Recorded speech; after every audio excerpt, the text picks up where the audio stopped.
Hello students, welcome back to your favorite channel Magnet Brains. I am Gauri Jadhav, an economics educator and students we are studying index number जिसमें already बहुत सारा portion हम complete कर चुके हैं। अगर आपने कोई भी वीडियो मिस कर दिया तो आप जाके प्लीज़ देख लीजिएगा और पूरी प्लेलिस्ट आपको डेफिनेटली देखने को मिल जाएंगी यूट्यूब पे। अदरवाइज हमारे एप्लीकेशन वेबसाइट पे भी हर एक चीज़ आपको बहुत ज़्यादा सिस्टमैटिक तरीके से देखने को मिल जाएगी।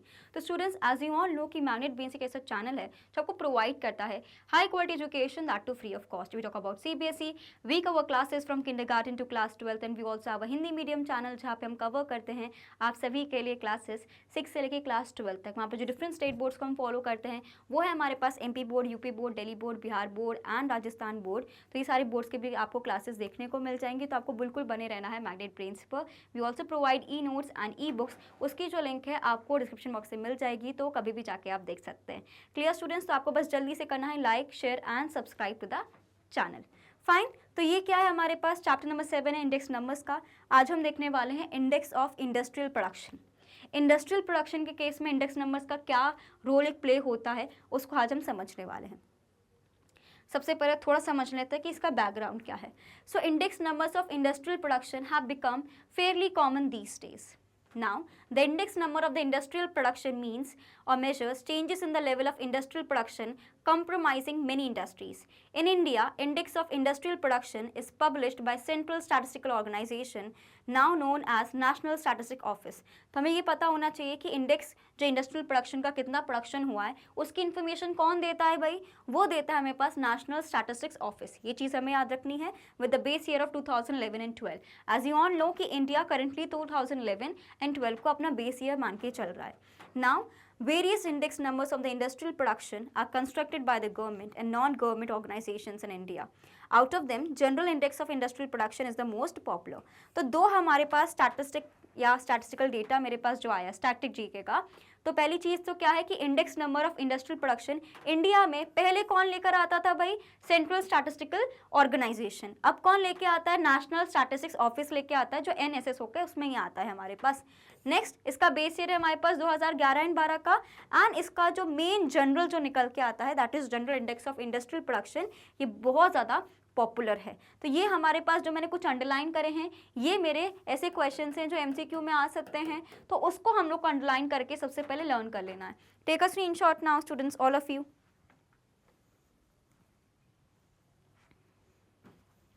Done. Now, they measure the quantity of a production in the area of manufacturing, mining and utilities. They measure the overall change in the total value of industrial production. During a given period, there may be an increase in the output of some industries and reduction in the output of other industries. तो हमारा जो ये index है जो क्या major करता है students कि एक पर्टिकुलर एरिया ऑफ जो मैन्युफैक्चरिंग है, माइनिंग है, डिफरेंट इंडस्ट्रीज जो हमारे पास रहता है वो कितना क्वांटिटी प्रोडक्शन कर पाते हैं। अब हर एरिया का अलग अलग प्रोडक्शन होता है। गिवन टाइम पीरियड में हो सकता है कि एक पर्टिकुलर इंडस्ट्री बहुत अच्छे से अर्न कर रही थी एंड दूसरी इंडस्ट्री बिल्कुल रिसेशन में जा रही थी। तो प्लेस से प्लेस, एरिया से एरिया ये चीज़ वैरी करती है। Index numbers of industrial production are designed to measure increase or decrease in the level of industrial production. तो जब मैं इंडेक्स नंबर की बात कर रही हूँ, इंडस्ट्रियल प्रोडक्शन में क्या चीज़ स्टडी कर रहा है कि given period of a time and area में, है ना, क्योंकि हमें पता है इंडेक्स नंबर मैग्नीट्यूड कवर करता है। मैग्नीट्यूड का मतलब क्या होता है, चेंज कवर करता है। किसके बेसिस पे, टाइम और लोकेशन के बेसिस पे। तो अगर मैं टाइम एंड लोकेशन की बात कर रही हूँ तो इंडस्ट्रियल प्रोडक्शन में भी तो मैं टाइम एंड इसकी बात करूँगी कि कौन से समय पे, कौन सी जगह पे, कौन सी इंडस्ट्री का कितना लेवल ऑफ प्रोडक्शन हुआ है उसको हम स्टडी करते हैं इंडस्ट्रियल प्रोडक्शन में। किससे कंपेयर करते हैं, बेस ईयर के प्राइसेस पे कंपेयर करते हैं। And this index is the quantity index and not a value index. In other words we can say that it measures changes in the quantity of production, not in the value of production. मतलब ये जो index है ना, हम price का change नहीं देख रहे कि पहले मैं कितना कमा रहा था आज मैं कितना कमा रहा हूँ। हम उसमें देखेंगे सबसे पहले मेन कंसर्न मेरा ही रहेगा कि क्वांटिटी ऑफ प्रोडक्शन में, कि पहले मैं 10 कुंटल बनाता था तो क्या आज मैं 15 बना रही हूँ, 20 बना रही हूँ या मैं 9 ही बना रही हूँ। तो मैं क्वांटिटी ऑफ प्रोडक्शन पे जाऊँगी कि how much I am producing. ठीक है, उसको हम लोग इंडेक्स नंबर में कवर करेंगे जब हम लोग इंडस्ट्रियल प्रोडक्शन के पॉइंट ऑफ व्यू से पढ़ने वाले हैं। Take a screenshot everyone.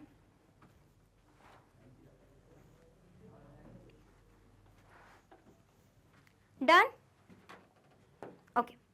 Next we have generally data of industrial production are collected under the following heads. कि हमारे पास कहाँ से आएगा, क्योंकि मैं तो बोल रही हूँ कि इंडस्ट्रियल प्रोडक्शन का मुझे इंडेक्स नंबर बनाना है तो मेरे पास सर्टेन एरिया से डेटा आना चाहिए। तो वो डेटा मेरे पास कहाँ से आएगा? पहला क्या है मेरे पास? Mining industries. माइनिंग इंडस्ट्री का कहाँ से आएगा? कितना मैंने कोल प्रोडक्शन किया है, कितना आयरन ओर का प्रोडक्शन हुआ है, कॉपर, एल्यूमिनियम, मैग्नीशियम, पेट्रोलियम। वहीं पे जब मेरे पास मेटलॉजिकल इंडस्ट्रीज आएंगी like iron and steel, rolling mills, ये सब मैं देखूंगी। मैकेनिकल इंडस्ट्रीज के लिए we have locomotive, ships and aeroplanes. Then we have textile industries, cotton, jute, silk, woollen, ये सारी चीज़ें। Industrial subject to excise duties में शुगर, मैच, टोबैको, ये सब आ जाएगा, ठीक है। And next we have miscellaneous, जहाँ पे cement, glass, we have soap, chemicals, fertilisers, ये सारी चीज़ें हमारे पास आ जाएंगी। तो डिफरेंट इंडस्ट्रीज़ हैं मेरे पास एंड इन सारी जगहों से ये सारी इंडस्ट्रीज़ मुझे कवर करनी है एंड फिर मुझे अपना डेटा का पूरा प्रेप करना है। Clear? Take a screenshot.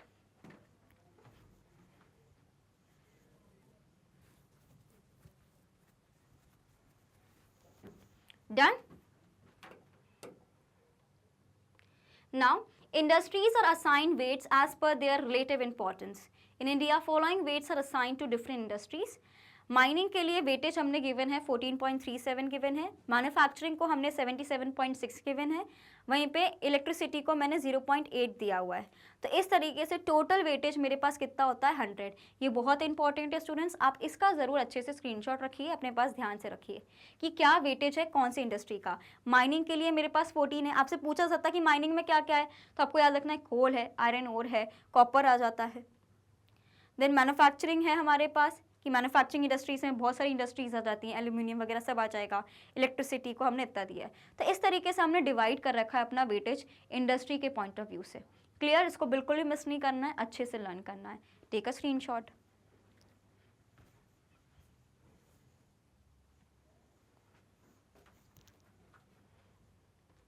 Now, the data related to the production of the above mentioned industries are collected either monthly, quarterly और yearly। जो भी मैं डेटा कलेक्ट कर रही हूँ, हम एक यूनिफॉर्म तरीका चूज़ कर लेते हैं। क्या हम उसको मंथली बेसिस पे कैलकुलेट करेंगे, क्वार्टरली बेसिस पे करेंगे या ईयरली बेसिस पे देखेंगे, वो डिपेंड करता है। Now the steps involve in this method. आप कैसे कैलकुलेट कैसे करोगे? सबसे पहले take base year production. Base year production को हम लोग क्या बोलेंगे? Q0 बोलेंगे। बेस ईयर का प्रोडक्शन इंडिया में मतलब 2011 एंड 12 का प्रोडक्शन आप लीजिए as 100 and express the current year's production Q1 as percentage of the base year production. मतलब मेरा फॉर्मूला क्या हो जाएगा? क्योंकि अभी तक आप देख रहे होगे, अभी तक हम लोग P1, Q1 ऐसे P1 एंड P0 के बेसिस से पूरा कैलकुलेशन करते हुए हैं, लेकिन मैंने अभी आपको बताया कि इंडस्ट्रियल प्रोडक्शन में मैं वैल्यू पे नहीं, मैं क्वांटिटी पे जाती हूँ। इसलिए आप कंपेयर क्या करोगे? Q1 और Q0 की वैल्यू को कंपेयर करने वाले हो। तो सबसे पहले हम इसकी वैल्यू कैलकुलेट करते हैं। Now multiply these percentage by the relative weights. Weight में इंटू करना है हमें, ठीक है, इंटू वेट करना है। तो मेरे पास क्या आ जाएगा? समीशन इसका आ जाएगा। एंड नेक्स्ट हमें इसको क्या किससे डिवाइड करना है? हमारे वेट से। तो क्या हो जाएगा? हमें क्या करना है? That is your Q1 divided by Q0 into 100 into W divided by W। ये मेरे पास फॉर्मूला होने वाला है इंडस्ट्रियल के वेट को कैलकुलेट करने के लिए। ठीक है, मेरे को स्टार बनाने दीजिए पहले, मुझे स्टार बिगड़ गया है मेरा, पर ठीक है कोई बात नहीं। Take a screenshot. समझे इस चीज को कि हम हर चीज में क्या ले रहे थे? P1, Q1, P1। हमने अभी तक ही, अगर मैं फॉर्मूला ही बता रही हूँ, हम हमेशा P1 एंड P0 लेते थे क्योंकि हम लोग प्राइस इंडेक्स के बारे में पढ़ रहे थे। लेकिन अब स्टूडेंट्स हम लोग को क्वांटिटी के बेसिस पर निकालना है। क्वांटिटी के बेसिस पे क्यों निकालना है? बिकॉज जो प्रोडक्शन हमारा निकलता है ना, वो क्वांटिटी के बेसिस पे दिखा रहे हैं कि 2011 में कितना प्रोडक्शन हुआ, 2013 में कितना प्रोडक्शन हुआ। तो इसलिए हम लोग को क्या करना है? सबसे पहले आप ऊपर लिखोगे करंट ईयर का क्वांटिटी, फिर लिखोगे बेस ईयर का क्वांटिटी, इनटू आपको करना है 100। ठीक है, ब्रैकेट लगाना है आपको, वेट से इसको इनटू करना है, डिवाइड भी करना है समीशन ऑफ वेट से। तो मेरे पास किसकी वैल्यू आ जाएगी? यहाँ पे समीशन लगाएंगे तो मेरे पास वैल्यू किसकी आ जाएगी? The index number of industrial production की मेरे पास वैल्यू आ जाएगी। क्लियर? तो एक एग्जाम्पल है, इसका स्क्रीनशॉट लीजिए। हमने वेटेज के हिसाब से डिवाइड कर रखा है, यहाँ पे वेटेज आपको गिवन है इसका ऑलरेडी। ठीक है, तो आपको इसका पूरा का पूरा हमें अभी क्वेश्चन को सॉल्व करना है। फॉर्मूला हम देख चुके हैं, तो सबसे पहले आप इसका स्क्रीनशॉट लीजिए and then you will solve it. Okay students, तो फॉर्मूला क्लियर है। फॉर्मूला क्या होता है हमारा यहाँ पे, क्योंकि हम लोग वैल्यू को नहीं क्वांटिटी को कंपेयर करेंगे, कितना हमने क्वांटिटी बनाया है, इसलिए हम लोग कैसे कंपेयर करेंगे, current year upon base year into 100 करके डिवाइडेड बाय और हमारा जो वेट्स का टोटल है इंटू हमें करना है वेट। क्लियर। तो सबसे पहले हमारे पास सारी इन्फॉर्मेशन गिवन है। Now let's solve the question. सबसे पहले हमें पता है कि ये हमारे पास बेस ईयर का डेटा गिवन है, बेस ईयर का डेटा गिवन है, जिसको हम लोग कैसे डिनोट करते हैं, क्यू ओ से डिनोट करते हैं। वहीं पे Q1 क्या होता है मेरे पास, करंट ईयर के प्राइजेस मेरे पास, सॉरी क्वांटिटी मेरे पास गिवन है। अब वेट्स मुझे ऑलरेडी यहाँ पे मेंशन है 35, 40, 10, 15, तो मुझे अलग से निकालने की ज़रूरत नहीं है, it is already given to me in the question, तो मैं इसको यहाँ पे लिख दूंगी। अब मुझे पता है कि नीचे क्या आता है, समीशन ऑफ W, तो इसलिए सबसे पहले मैं इन सबको ऐड कर लूँगी।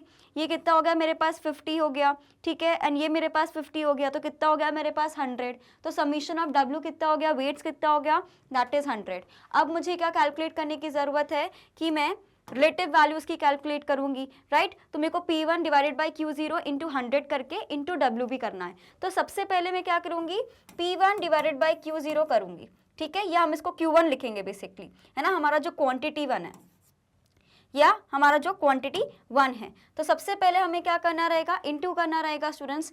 हमें किसको इंटू करेंगे, इन दोनों को इंटू करेंगे, है ना, डिवाइडेड बाय इंटू 100 करना है। सिमिलरली हमारे पास एक क्या जाएगा, 140 divide by 80 into 100, 272 divide by 170 into 100, ऐसा करना है। 308 डिवाइडेड बाई 220 इंटू 100। अब जैसे ही मेरे पास ये वैल्यूज आ जाएंगी, मुझे क्या करना है, इसको इंटू 100 करना पड़ेगा।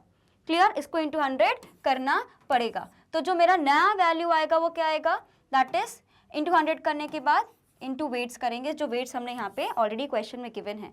सो जो मेरे पास यहाँ वैल्यू आई है, इसको मुझे मल्टीप्लाई किससे करना पड़ेगा, इसको मैं 35 से इंटू करूँगी, इसको मैं 40 से इंटू करूँगी, इसको मैं 10 से इंटू करूँगी, और इसको मैं 150 से इंटू 15 से इंटू करूँगी, तो मेरे पास ये वैल्यूज आ जाएंगी। तो मेरा जो फॉर्मूला यहाँ पे कहता है, ठीक है, जो मेरा फॉर्मूला यहाँ पे है, या हम उसको P1 भी लिख सकते हैं, कोई दिक्कत नहीं, बिकॉज हम करंट ईयर के प्राइसेस पे कर रहे हैं।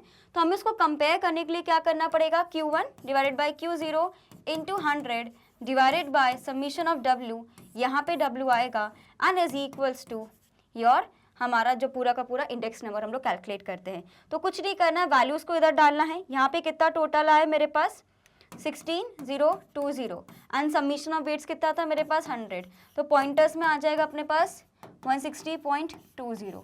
तो ये मेरे पास क्या निकल के आ गया है, इंडेक्स नंबर्स इंडस्ट्रियल वाले केस में, जहाँ पे मुझे वेट्स गिवन रहते हैं। Clear, take a screenshot.